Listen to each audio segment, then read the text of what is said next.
before this episode happens, there is another time, it's the Sermon on the Mount, where Jesus is teaching, and he says this simple statement that I always think of in conjunction with this story. No one can serve two masters. And so I want to start there today with this assertion on your mind that Jesus makes as we hear this story of Jesus being confronted by the religious elites and the political elites, and paying taxes is sort of just the vehicle that is used, because this is a story about who is our master and who should be our master. So I want to start by asking you, how many masters, it's a rhetorical question, by the way, don't shout out answers, okay? People might not like the responses, but how many masters do you serve in your life? How many masters do you serve? How many masters are we all devoted to? That's a complicated question if you're living your life in the 21st century in a world where a lot of things, lots of people, lots of corporations and political parties and powers and ideas are vying for all of our devotion. And Jesus says, into that scrum that we live in, no one can serve two masters. And you know what? He's right. Let me give you a small example of how complicated it gets when you're serving more than one master. And this is just a small little window of your life, of my life, but I think it's one that we all might identify with to one extent or another. And it just shows how a small thing can get really complicated if you're serving two masters. So in my life, I am serving two masters. It all starts when I go to the grocery store to pick out a few days worth of groceries, or maybe just a few items, or my big weekly shop, or whatever it is. See, when I walk into Smith's or Walmart or Costco, wherever it is I'm that day, I'm serving two masters. My first master when it comes to my grocery shopping, her name is Jane, and Jane is a dietitian.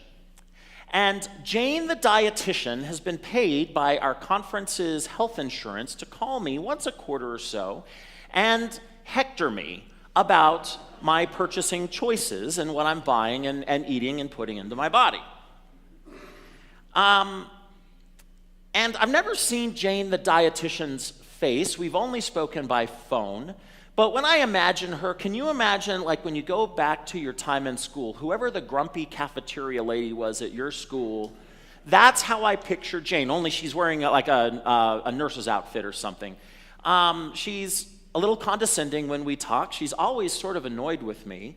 And it's understandable why she's annoyed, because it's Jane's job to talk to me as if I'm a child and tell me obvious things that I already know or I should already know about responsible eating as an adult. Take in more fruits and vegetables, cut back on starches and red meat, and cut out processed foods wherever you can, in the hopes that I might change my buying and eating choices and purchases. Yeah, I made the mistake a few years ago of accidentally mentioning to Jane, the dietitian, that my family has a history of high cholesterol, and I have high cholesterol. Now those phone calls are 10 minutes longer than they were before I mentioned this. Jane, the dietitian, has this job, and at the end of the day, I know that Jane, the dietitian, means well, and usually, although I would never admit this to her, when I am walking into the grocery store ready to buy some food, I usually have her instructions and advice somewhere, at least in a small way, floating in the back of my mind. And in that small way, Jane, the dietitian, has become my master. But there's a problem.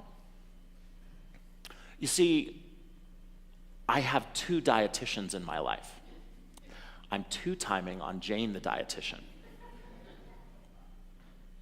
This other dietitian usually meets up with me in that spot in the grocery store where the deli is, and you get that just that little waft of the smell of the chicken frying in the chicken fryers. And while this dietitian doesn't have a given name, because in truth, this dietitian is just sort of a personification of what's going on in my own imagination. But here's how I picture this other dietitian. Any of y'all see the corny 80s Mel Brooks classic Spaceballs? Okay, this other dietitian I picture as Pizza the Hut in Spaceballs. If you haven't seen it, just go home and watch it. You're not going to get any smarter from watching it, but you're going to have a good afternoon. And if you haven't seen it, just know that Pizza the Hut was this character that was this big glob of pizza and fried chicken and potato chips and every other kind of junk food you can imagine. And then it had a voice and a personality, and that's my other dietitian. So don't take this too literally, but this is basically accurate in its depiction of my other metaphorical master when it comes to my diet. And while Jane the dietitian's advice usually steers me in the direction of the produce section or maybe the fish counter, Pizza the Hut, the dietitian, makes sure that I stop on the aisle where all the chips and salsa is located, or the bakery. And more than anything else, he makes sure that I go down the frozen foods aisle where the ice cream is. Have you seen the flavors of ice cream they have these days? Bluebell put out, this is a commercial for Bluebell here, Bluebell put out a root beer float flavored ice cream. What a time to be alive. So Pizza the Hut, the dietitian, makes sure I always stop there. And when I check out, my shopping cart is sort of this strange rolling contradiction with vegetables and ice cream, and some kind of lean protein for dinner that night, chicken breast or something like that, and ice cream, and maybe some non-fat yogurt, and I think you get the idea of how this goes. See, this is what happens when you have two masters. Asparagus and ice cream don't lead to the same destination with regards to your health. You try to please both masters, you end up not really pleasing either one of them. Jane the dietitian is never happy to hear about my junk food. Pizza the Hut, the dietitian, is always disappointed to see the vegetables in there. And this is the problem. And as I've said, this is a small example of a much larger problem we have in a world where a lot of things are just vying for our loyalty and our hearts. There are a lot of powers and ideologies and corporations and worldviews that will pull every one of you and myself in different directions, inconsistent directions at that. And that makes life kind of confusing sometimes. What gives me clarity and a little bit of hope is knowing that Jesus lived in complicated times too, with a panoply of powers vying for the loyalty of the people. This plays out in this showdown that we heard about, where Jesus has this confrontation with this gathering of the Pharisees and the Herodians. And you don't need to really know who they are. They were the Herodians were the political elite. The Pharisees were the religious elite. All has to do with paying taxes. To whom should we be loyal, Jesus? They ask. To our religious heritage and the God that we worship, or to the empire that rules over us and the emperor who would do violence to us if we resisted? And it's a trap that they've set. They are not asking this because they particularly care about the payment of taxes, but rather because I think they are sort of projecting onto Jesus their own existential dilemma and using it to try to undermine him because they're ultimately afraid of him. So Jesus takes an everyday coin and uses it to illustrate a point. It would be, a denarius was a valuable coin. It was like a day's wages. Let's say it was a $100 coin. But imagine if Jesus pulled out a quarter. It's something that everybody would have recognized. And in fact, it's not a hard one to illustrate. Here's a $1 bill. Now, you tell me, what is a $1 bill worth? Someone at 9:30 said $1. I was like, that's... good job using your education. But what is a dollar worth? And why is it worth that? Is it worth, obviously, a little bit less than it was last year? But why is it worth $1? You know, once upon a time, a little ways before I existed and was walking the earth, you know, our cash was backed up by the gold standard. And I don't know if this is true, but I've always been told that you could go to a bank and give them $1, and they'd give you $1 worth of gold if you wanted it. But the last 80 years or so, cash money is simply backed up by the full faith and credit of the United States Treasury, which is a fancy way of saying that this dollar bill is worth $1 because we as a society have collectively agreed to believe that it is worth $1. And we roughly agree on what $1 is worth.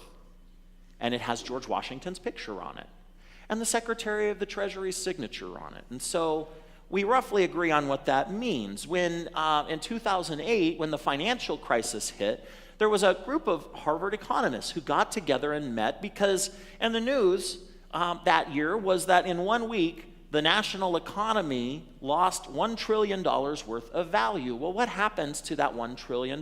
Did somebody else get it, or did it disappear or get burned up in a fire? No. Of course, the answer is that 1 week we agreed that our economy was worth one thing, and then the next week we decided it was worth a much, much smaller amount. In other words, money, according to the best economists we have at Harvard University, people with a vested interest in knowing everything there is to know about money, according to them, money is a fiction that we all agree to.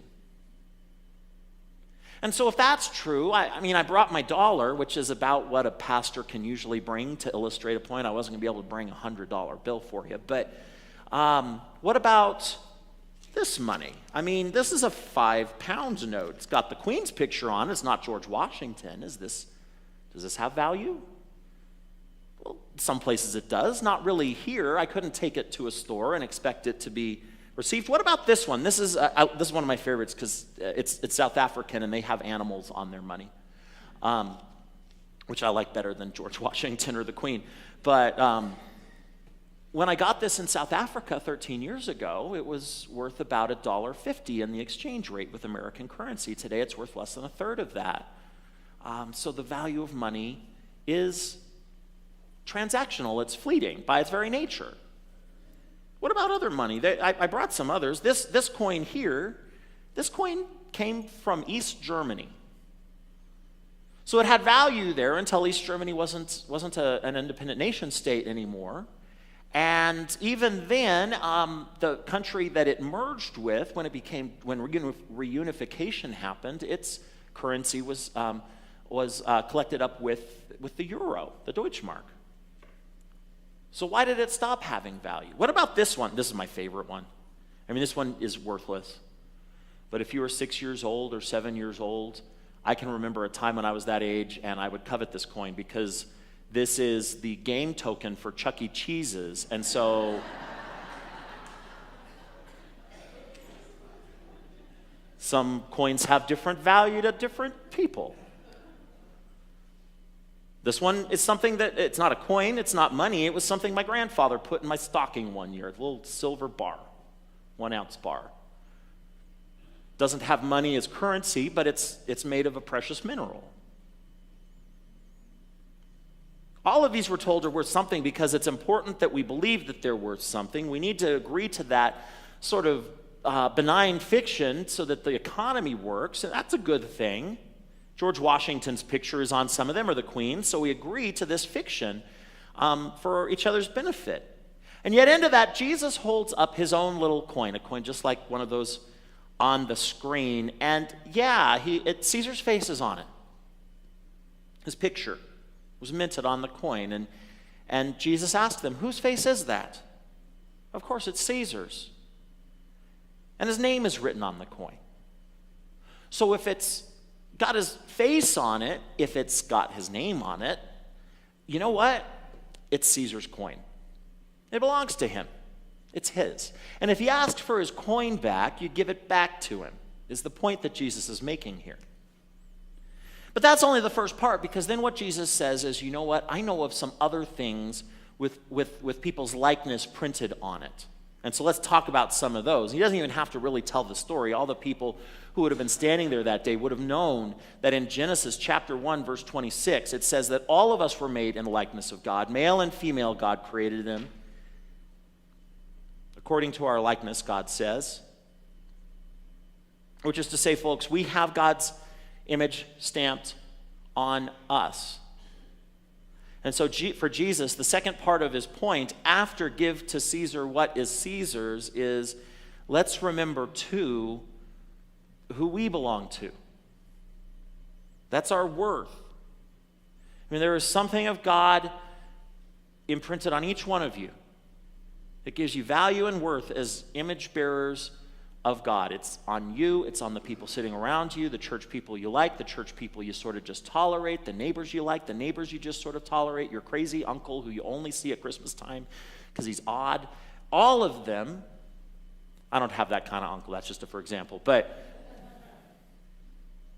all of them have that image of God imprinted on them. And oh man, when we're talking about who our masters are, that has huge connotations to everything in society. You know, this week or next, I can't remember which, is when the last political convention will happen, and then we're in presidential season. And I'm just going to tell you something, and you're welcome to write all the notes and push them under my door that you want about this. We need to go into this understanding that Kamala Harris is a child of God, and Donald J. Trump is called by God, is called beloved. And maybe our politics might not be so crummy if we started there. They're not saviors who will fix all your problems for you. Turns out we do need a savior. They're just bad saviors. So let's stop looking at them for that. They're not Bond villains stroking a cat somewhere looking for ways to ruin your life. They're two children of God. There's worthiness in all of us, and the Caesars of the world, the powers of this world, will try to tell you to forget that and get you to conveniently forget that. They'll try to tell us that our worth, our value comes from our wealth or our loyalty to ideology or our willingness to be consumers. And you know what? On all counts, Caesar is wrong. Our value starts and ends with the image of God imprinted on us, the divine spark that exists within each of our hearts. This, I really believe this is the project of the church, not just today, but across time and culture, is to remind us that all people, every person, people in general matter to God because people came from God and God's image is carried on us and in us. Now, this is the part I'm still thinking about. This is the last part, and I'll just tell you up front, this is not a fully baked cake just yet, this idea that I want to throw out there, but I need your help with it. It started a few days ago when I was thinking of the island of Yap, as people often do. Anyone heard of Yap? It's in the South Pacific. Maybe if you haven't heard of them, you at least learned at one point or another what makes them notable is what they used traditionally for money. They used these little limestone discs. And some of them were little, some of them were kind of the size of our coins, but a lot of them were not so little, they were gigantic. Some of them might be 10 or 12 feet across and weigh, a few tons.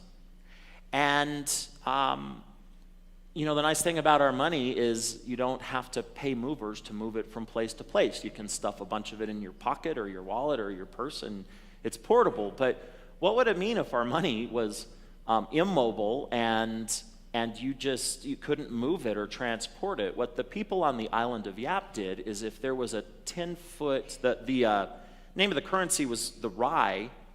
If there was a 10-foot wide rye that was next to your field, everybody just remembered who that rye belonged to. And let's say it belonged to Brian Egan, and he wanted to buy a piece of property. Well, then the community would just remember that that wasn't his rye anymore. It was the property, it belonged to the person who sold him the property. And if you think about that, that means that the value and worth of the money wasn't the object itself, it was the collective memory of everybody who remembered who it belonged to. And here's the really crazy part. Those rye were made of limestone, and limestone doesn't exist on the island of Yap. They had to get into catamarans and rafts and under human power row 250 miles to the closest island that had limestone, where they would mine the limestone and craft these gigantic rye and carry them back. And if you think about it, it's the South Pacific where they do have tropical storms from time to time. And so there would be times when they were transporting a big 10-foot wide, 20-ton rye, and they would just have to let it loose because the storm that they were in was so bad that it was shed some weight, or the ship would go under. And when the residents of Yap would get back and say, oh, we're sorry, there was a storm, we lost this rye that we worked so hard for, you know what the citizens on the island of Yap would do is they would say, oh, you know what? That's fine. We believe that you made it, that you crafted it, that you were transporting it, and somewhere out there in the ocean, it's down there. So that's money too, and it belongs to this person or that person. So everyone on the island basically said, fine, we'll work with that. And it was still used. Everyone just agreed it was there. Now, here's why I'm telling you about that, other than it's a very convenient currency-based story for a currency-based Bible text. But in a world where our value and our worth are obscured, and where our identities are complicated and dispersed and multifaceted and at times even inconsistent, in an online world where we are seen not so much as people, so much as we are valuable data. Don't make the mistake of believing that your social media profile is an expression of your personhood. As the old saying goes, when you get on Facebook, you're not the customer, you're the product.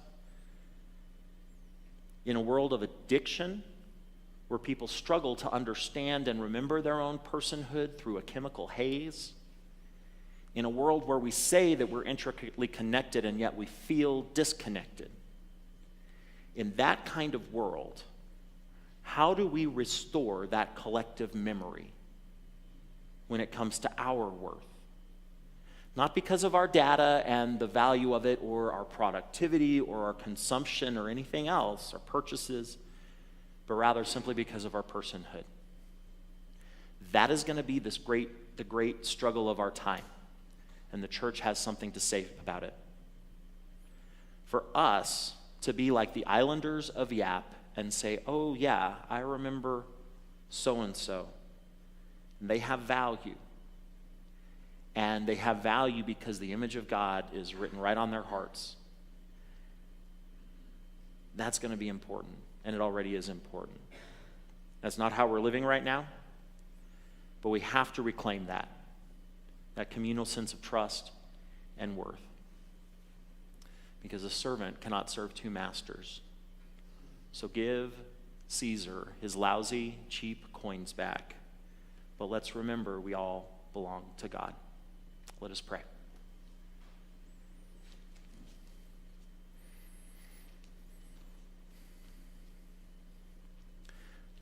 On the hearts of every person here is your name, O Lord, and your image. Help us to remember. Help us to remember. Amen.